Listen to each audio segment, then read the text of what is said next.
Živjo, sem Matej in poslušate 18. epizodo podcasta Goreči grm.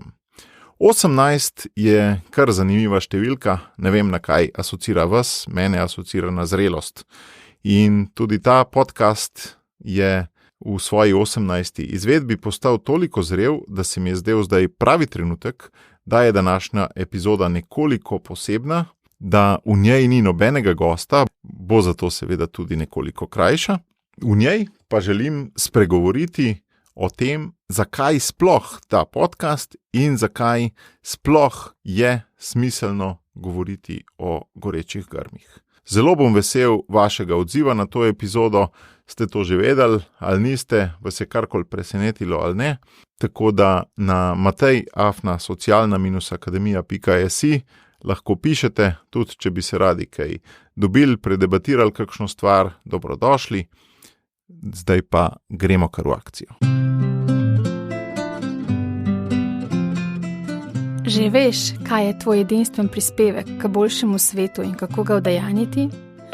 V podcastu Goreči grm razkrivamo močne zgodbe tistih, ki že živijo svoje poslanstvo, zato da lahko ti najdeš navdih, prepoznaš svoje goreče grme in pogumno stopiš na novo pot. Za začetek moje osebne zgodbe v zvezi z gorečimi grmi se je potrebno vrniti kar daleč nazaj. Natančneje v prejšnje tisočletje, v leto 1995, ko je bil na televiziji na sporedu film z naslovom Mojzes. Še vedno se spomnim, da je bil film na sporedu v božičnem času v 2 delih, tako vsak del po 1,5 ure dolg. In v prvem delu je bil tisti prizor Mojzesa ob gorečem grmu. Sam sem bil takrat 19-letni fant, ki je maturiral na gimnaziji, začel hoditi na faks, študiral računalništvo, v bistvu zelo užival, ker je končen bil osvobojen tistih čudnih predmetov, ki so ga morili. Se lahko ukvarjal samo s tistim, kar mu je bilo res všeč, matematika, programiranje in tako naprej.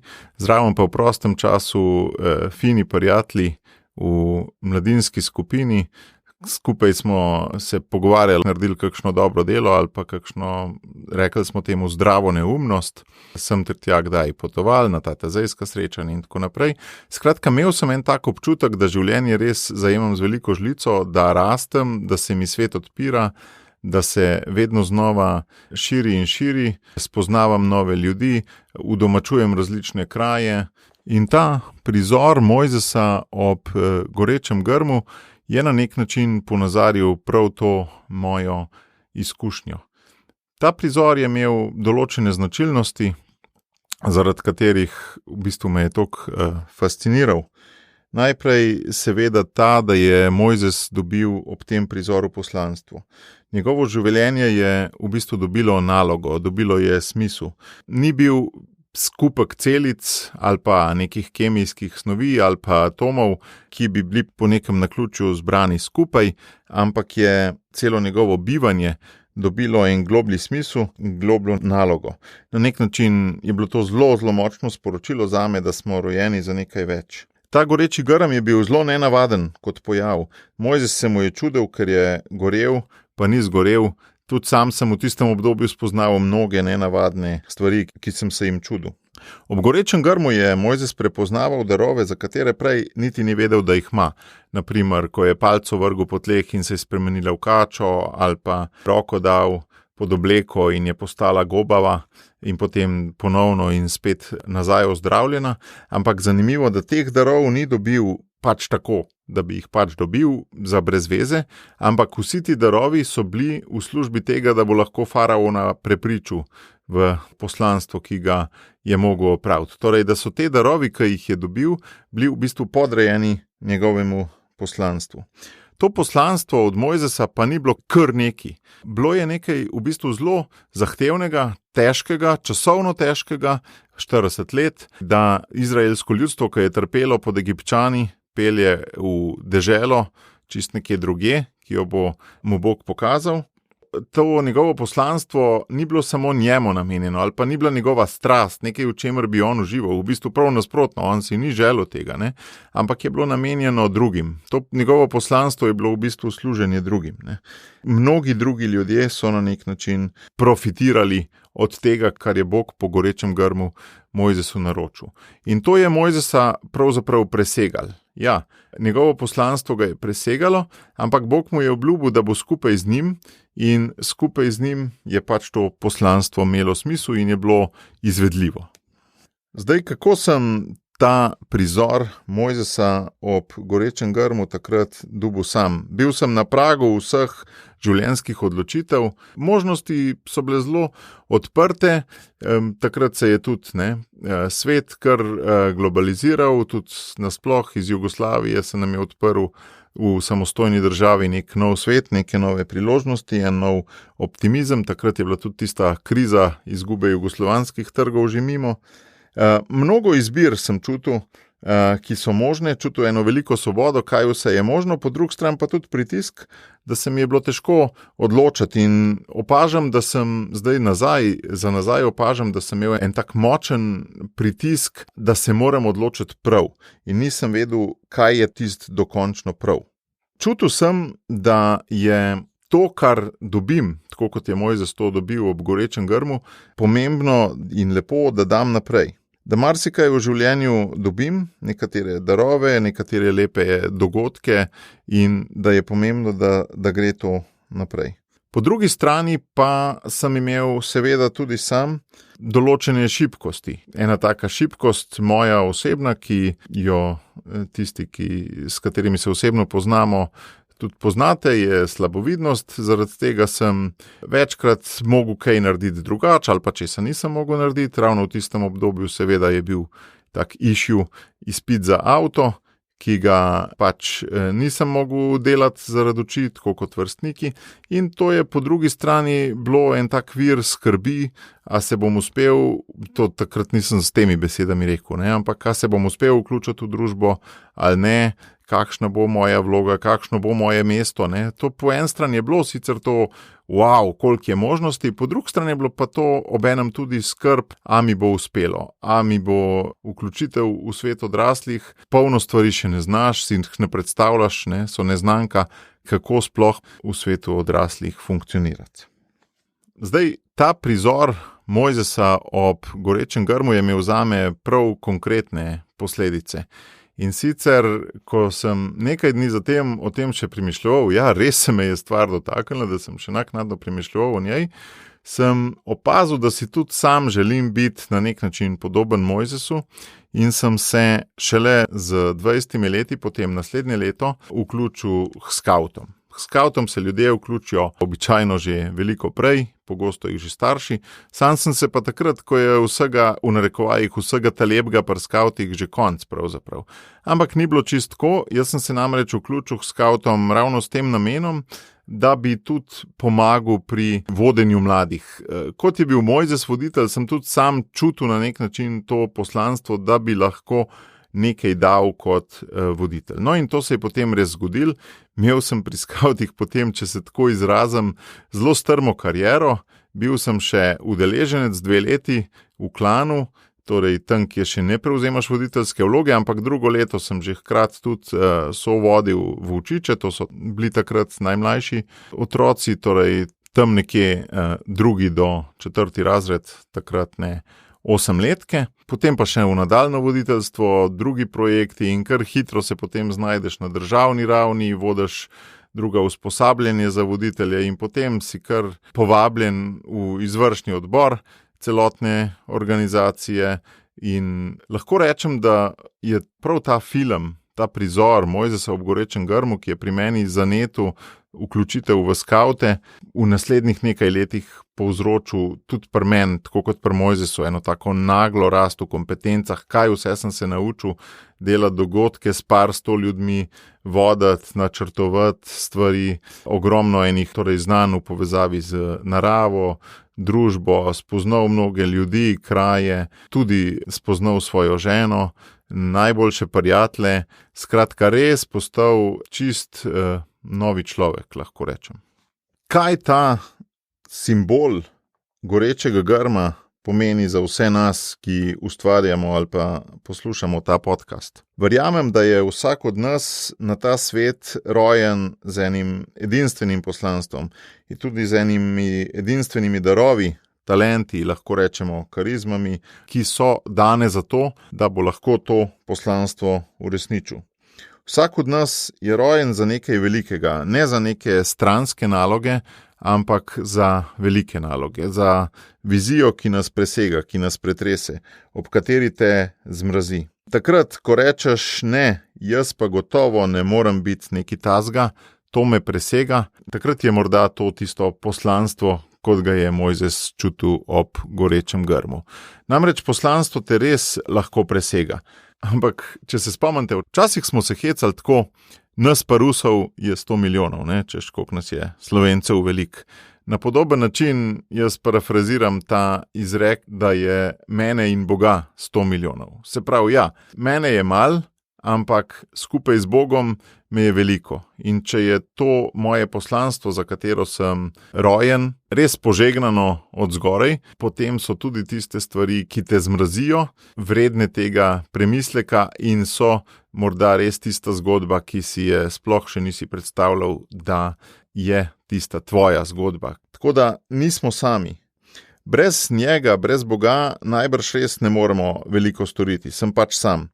Na drugi strani pa z Bogom lahko storim zelo veliko. V Janezovem evangeliju v 15. poglavju je metafora Jezusa kot vinske trte, kjer reče, da vsak, ki bo ostal na njem, bo obrodil obilo sadu, tisti, ki pa ne bo ostal na njem, pa se bo posušil in ga bojo vrgli stran. Prav to metaforo jaz v resnici zelo globoko doživljam. Kako pomembno je, če se tako izrazim, svoje načrte nesti poštempljati k Bogu, zato da vidimo, da se tudi on strinja, če se z njim pogovarjamo, in tukaj jaz opažam, da se mnogi ljudje z njim ne pogovarjajo ali pa tudi ne pogovarjamo, teh načrtov on ne more poštempljati. Saj kakšen se zgodi, ampak večina pa najbrž ne. Je pa v tistem poglavju, Janez 15. poglavje, tudi zelo jasno napisano, da ni večje ljubezni kot je ta, da kdo da življenje za svoje prijatelje.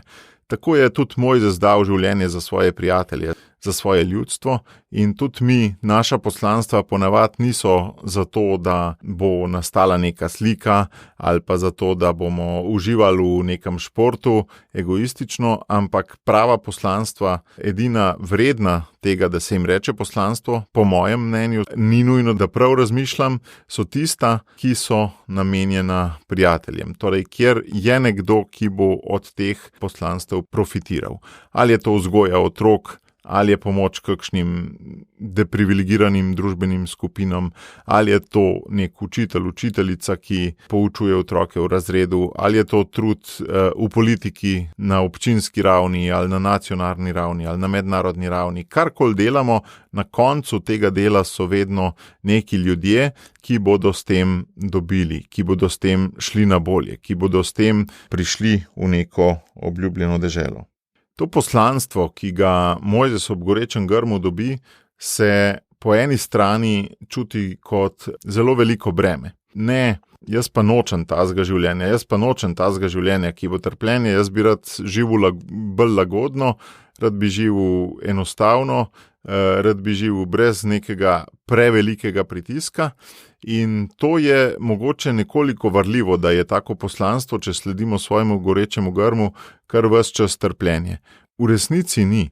V resnici je tako poslanstvo, trpljenje, bolj kratek čas in trpljenje postane, če izgubimo fokus s pogovora z Bogom. V Psalmu 23 recimo Bog pravi, da bo pogrinjal mizo v pričo naših nasprotnikov. Torej, to trpljenje, te nasprotniki bojo vedno z nami, ampak miza bo tudi vedno pogrnjena.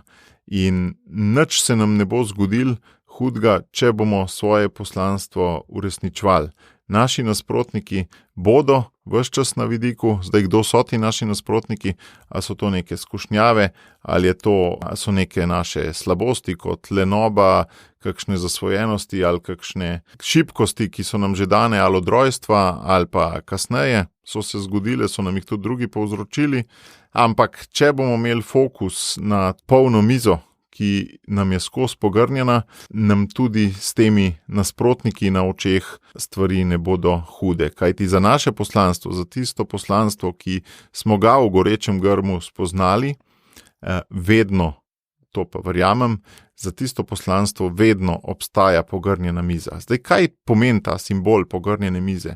Pogrnjena miza je miza, kjer je gor veliko jedi, kjer si lahko postrežeš, kjer imaš na nek način vsega dovolj, uživaš, in pogrnjena miza za moje poslanstvo pomeni prav to, da če se fokusiram, če se osredotočam na to pogrnjeno mizo, bom imel dovolj nekih darov, tudi virov, fizičnih, denarja, časa za vse te stvari narediti, ampak moram pa ves čas ostati na tej trti, ves čas ostati na tej komunikaciji. Sliši se, da je ta komunikacija zelo vertikalna, ne? Da smo pol v bistvu sužnji in da moramo pač se uklanjati temu, ampak mene zelo močno bodri tudi tisto, ko Jezus reče, ne imenujem vas več služabniki, vas pa sem imenoval prijatelji, če delate vse, kar vam naročam. Torej, da ta naš odnos ni vertikalen, ampak je horizontalen, je prijateljski odnos. In kaj je boljšega kot imeti prijatelja, ki ti pomaga pri tistih stvareh, ki te nekako najbolj izpolnjujejo, ki te najbolj veselijo, za katere je tvoja miza pogrnjena. Tiste stvari, za katere imaš talente in za katere obstaja nek močan zakaj, torej obstajajo neki ljudje, ki bodo s tem veliko profitirali. Če torej povzamem, vsak od nas je rojen za neko veliko zgodbo, ne za neke majhne obstranske zgodbe, ampak za veliko zgodbo. V tej veliki zgodbi bo vse, v tej veliki zgodbi bo lepo, bo težko, bo približno tako kot tisti, ki ste že kdaj šli backpackat, torej potovati z ruzakom po svetu, po drugih kontinentih, je težko, je težje, kot če bi ostal doma, je veliko težkih trenutkov, včasih tudi kakšnega trpljenja, na drugi strani pa tudi ogromno lepega, ogromno vidiš, ogromno se naučiš, ogromno ljudi spoznaš. Če le greš, ko te nekaj pokliče, zdaj je pot ali nekaj drugega, greš in čutiš, da je enostavno prav, da greš. Dolžnost vsakega od nas je, da vsak zase to veliko zgodbo najdemo. Življenje je samo eno in zdi se mi, da ni večje tragedije, kot je ta, da bi si na koncu življenja očitali, da velike zgodbe nismo živeli. Vedno je tudi možnost, ne glede na to, kaj se nam je do zdaj zgodilo, koliko smo do zdaj že zafrknili, da se ta velika zgodba še vedno doživi. To se mi zdi zelo pomembno in tudi, da ta velika zgodba pravzaprav ni nujno, da je velika za vse. Lahko je velika zate, da se ti ob njej počutiš popolnoma uresničen, medtem ko kdo drug bo pa rekel, to je pa čisto majhna zgodba, ni nič tasga. Ali se bo pa tebi tvoja zgodba zdela majhna, pa ti bo kdo drug rekel, daj neki, pa saj ti imaš urejeno družino, imaš 2 otroka, delaš v službi, ampak ti pa noter boš čutil, boš čutila, da nekaj ni v redu. In more biti ena druga zgodba tista, ki jo moraš živeti, pa bojo drugi rekli, ne, pa saj je v redu, ampak tudi takrat je najbrž čas, da poiščeš svoje goreče grme. Torej, ne glede na to, a imaš občutek, da že živiš svoje poslanstvo ali pa ne, dejstvo je, da so v tvojem življenju že bili goreči grmi. V to sem res zelo globoko prepričan. Goreči grmi so bili v tvojem življenju dogodki, ki so se ti še zdaj zatrajno vtisnili v spomin, jih poznaš, se jih spomniš, znaš opisati kontekst, znaš opisati, kaj se je tam zgodilo, marsikakšne detajle. Potrebno je pobrskati po spominu, da se te goreči grmi pokažejo in da ugotoviš, kateri so ti goreči grmi bili, jih zapišeš na en list in pa drugo, zelo, zelo pomembno vprašanje, kam te je posamezen goreči grm klical. To drugo vprašanje je zelo pomembno, kaj si od tega grma dobil. Ni nujno, da so te dogodki, ti goreči grmi, zelo veliki, pomembni dogodki, da so bili na nekih potovanjih, da so to neki padci s konjev, da so to neki velikanski premiki. Lahko je bil samo stik s tvojim dedkom, babico, čist nekega jesenskega popoldneva pod drevesom, kot je rekel neke besede, ki jih čutiš v sebi še vedno, kot da bi bile včeraj. Ali pa neka knjiga, ki si jo prebrala, nek film, ki si ga ogledal, nek človek, ki si ga srečal, neko potovanje, nek citat iz Svetega pisma. Zakaj je pomembno, da odkriješ svoje goreče grme? Prvi razlog sem že povedal, torej zato, da lahko živimo to svojo edinstveno zgodbo. Drugi razlog je gotovo fokus. Danes je svet obdan s toliko možnostmi, s toliko možnosti je vse povsod, toliko različnih opcij in fokus je pri veliko ljudeh, ki jih opažam, tista glavna stvar, ki jim manjka. Tudi pri meni velikokrat. Če imaš goreči grm, lahko z večjo gotovostjo rečeš, kaj je v tvojem fokusu, na kaj se velja osredotočati, kaj pa je lahko nekoliko manj. Potem je tukaj tudi blagoslov. Nekatere stvari bodo v življenju blagoslovljene in druge ne. Če ugotoviš, kaj je tvoj goreči grm, potem bodo tiste stvari zagotovo imele blagoslov. Odkrit goreči grm je pomembno tudi za boljše povezovanje z drugimi ljudmi, za boljše timsko delo. Če odkriješ, kaj je tvoje poslanstvo, kaj je tisto tvoje jedro, se lažje povežeš s tistimi ljudmi, ki imajo podobno poslanstvo in lahko skupaj ustvarjate nekaj lepega. Niste skupaj samo zato, ker pač ste se nabrali skupaj, ampak ste skupaj namenoma, intentionally. Ste skupaj zato, ker čutite isti zakaj. Po drugi strani pa s tem, ko odkrivaš goreče grme, odkrivaš tudi svoje edinstvene darove, ki jih imaš. V timu je pa zelo pomembno, da so pa te darovi komplementarni. Torej, da imaš paket darov, tvoj sodelavc ima drug paket darov, tvoj naslednji sodelavc ima tretji paket darov in skupaj veste, v čem je kdo močan, v čem je kdo šibkejši in pravo timsko delo se začne ravno takrat, kadar iz teh paketkov skupaj skuhamo najboljšo možno kombinacijo. Na koncu pa je odkrivanje gorečih grmov dobro tudi za evalvacijo. Namreč, če vemo, kaj je naše poslanstvo, lahko veliko bolje ovrednotimo svoj dan, svoj teden, mesec, leto. Zdaj pojavlja se še eno vprašanje in sicer, a je pomembno svoje goreče grme ubesediti, ali lahko to ostaja intuitivno. Namreč, ko sem že kdaj kje govoril ali pa na Facebooku se spomnim enkrat zapisal, kako je pomembno, da to poslanstvo odkrivamo in ubesedimo, da si naredimo tudi eno izjavo o poslanstvu. Me je ena prijateljica v komentarju opomnila, da to ni nujno, da ni potrebno, da vsak naredi svojo izjavo, da pač nekateri imajo poslanstva ločena od obdobja do obdobja in da pač toliko več skačejo. In to je to. Ja, morda do neke mere res, ampak zdi se mi, da vendarle pri vsakem človeku obstaja eno jedro in mogoče komu ne pomeni toliko, če to jedro najde in da toliko več skače in mu je to čist v redu, ampak zdi se mi pa, da je ubeseditev tega jedra lahko zelo močna. Besede so danes nasploh podcenjene v primerjavi z drugimi stvarmi. Vse ta glavne stvari so pa besede. Če se spomnite v stvarjenju, čist na začetku Svetega pisma, Bog je uporabljal, edino orodje, ki ga je uporabljal, so bile besede. Potem, ko se dva poročita, edino orodje, ki ga ona dva uporabita, so besede, pa se potem zgodi marsikateri čudež. Ko drugemu kaj obljubimo, ko si damo besedo, koliko to pomeni, koliko več varnosti čutimo, koliko več gotovosti se med nami zgodi. Torej, besede so danes res podcenjene in odkriti poslanstvo je približno tako, kot dati besedo temu poslanstvu, kot poročiti se s tem poslanstvom in to potem je blagoslovljeno. Na podoben način, kot če ne odkriješ svojega življenjskega sopotnika in si pač pri tem nenamenski, si pač z naključnimi ljudmi skupaj, bo najverjetneje manj blagoslovljeno, kot pa če svojega življenjskega sopotnika odkriješ, se o tem pogovoriš z Bogom in z njim in potem skupaj živita. Če torej povzamem odgovor na vprašanje, zakaj ta podcast, zakaj je smiselno in pomembno govoriti o gorečih grmih. Se mi zdi, da najbolje pove kar tista uvodna špica, ki jo zavrtim pred vsakim gostom. Začne se nekako takole: že veš, kaj je tvoj edinstven prispevek k boljšemu svetu in kako ga udejaniti. V podcastu Goreči grm odkrivamo močne zgodbe posameznikov, ki že živijo svoje poslanstvo, zato da lahko tudi ti dobiš navdih, poiščeš svoje goreče grme in se pogumno odpraviš na novo pot.